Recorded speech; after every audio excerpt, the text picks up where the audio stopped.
Жогорку кеңеш өкмөткө ишеним көрсөткөн жок. Мындай чечимди кабыл алууга 101 депутат макул деп добуш бергенин Жогорку кеңештин маалымат кызматы билдирди. Мыйзамга ылайык өкмөткө ишеним көрсөтпөө жөнүндөгү маселе жалпы депутаттардын санынын 3/1 бөлүгүнүн темилгеси менен каралат. Белгилей кетсек, буга чейин парламенттеги оппозициялык 3 фракция Республикада журт, Ата Мекен, Өнүгүү прогресс өкмөттүн 2017-жылда жасаган иши боюнча отчет тугуп, канааттандырарлык эмес деп тапкан.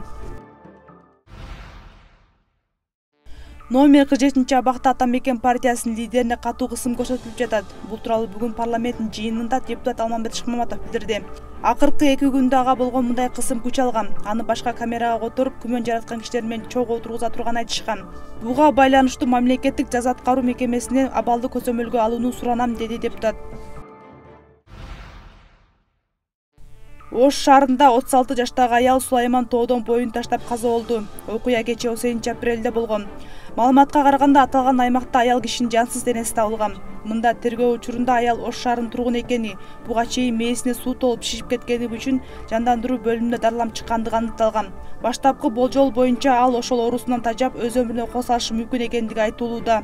Ал эми маркумдун сөөгү бүгүн туугандарына өткөрүлүп берилди. Учурда тергөө иштери улантылып жатат.